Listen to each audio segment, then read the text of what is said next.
Débora, vou trabalhar a disciplina de História com vocês e hoje a gente vai trabalhar a crise do sistema feudal. Antes de entrar propriamente na crise do sistema feudal, vamos tentar relembrar um pouco o período e como se construiu esse sistema feudal, né?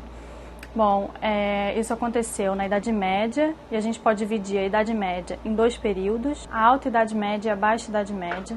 E a Alta Idade Média ela vai se caracterizar pelas invasões bárbaras que contribuíram para a formação do feudalismo, que é o período que a gente vai tentar revisar aqui agora. E a Baixa Idade Média, que é o período da desintegração do sistema feudal, que vai possibilitar o desenvolvimento do capitalismo comercial e da centralização política, que são temas que a gente vai ver ao longo da aula. Bom, o feudalismo, vamos tentar lembrar o que é o conceito, né, do feudalismo.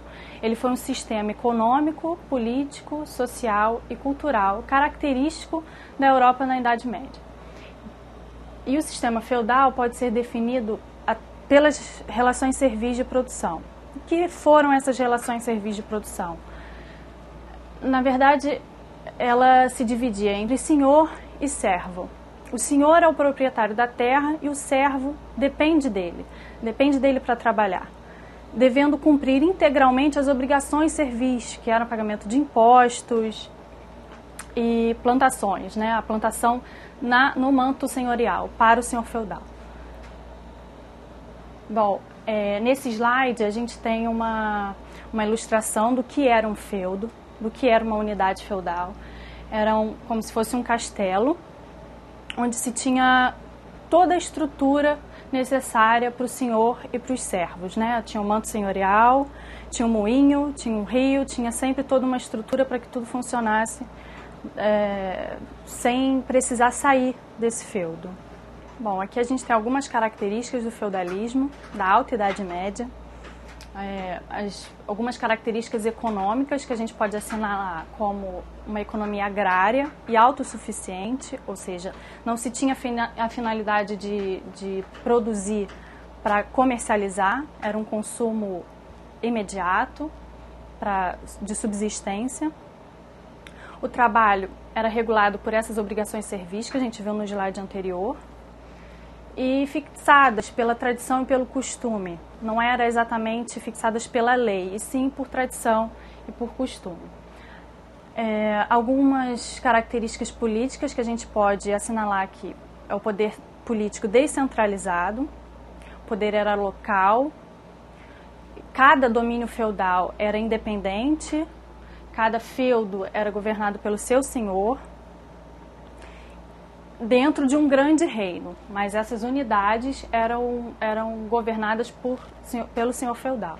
Também tem as relações entre a nobreza feudal, que eram baseadas nos laços de suzerania e vassalagem.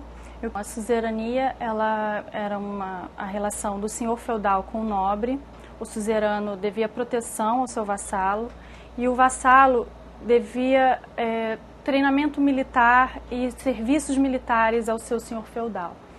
Então, isso é que caracteriza a suzerania e a vassalagem. Bom, algumas características sociais que a gente pode destacar, que essa sociedade ela era rural e estamental. Isso significa dizer que ela era dividida entre clero, nobreza e campesinato. O clero estava ali para a oração, ligado à igreja, a nobreza muito associada à defesa e o campesinato ligado ao trabalho. Esse princípio de estratificação era privilégio de nascimento. Cada indivíduo permanecia preso à sua posição na sociedade, que podemos falar que existia uma certa imobilidade social. Algumas características culturais. Podemos lembrar que era uma cultura teocêntrica, todo o poder político girava em torno da autoridade religiosa da Igreja Católica. Esse predomínio da Igreja Católica, ela determinava o modo de pensar, os costumes, o modo de viver dessa sociedade. A Igreja condenava a prática de juros, que seria a usura. A usura é exatamente isso, a comercialização com fins lucrativos.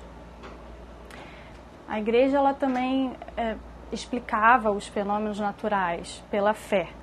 Isso determinava muito a cultura e o modo de pensar dessa sociedade. Bom, a gente tem aqui, para sistematizar esse conteúdo, uma questão da PUC de São Paulo, que diz assim: dentre as características do feudalismo, pode-se destacar: letra A, intensa mobilidade social, economia agrária e Estado centralizado. Letra B, sociedade estamental, economia urbana e mentalidade fortemente religiosa. Letra C, cultura clericalizada, economia autossuficiente e Estado monárquico forte. Letra D, economia monetarizada, laços de vassalagem e exploração burguesa da terra. Letra E, regime de trabalho servil, fragmentação política e economia agrária.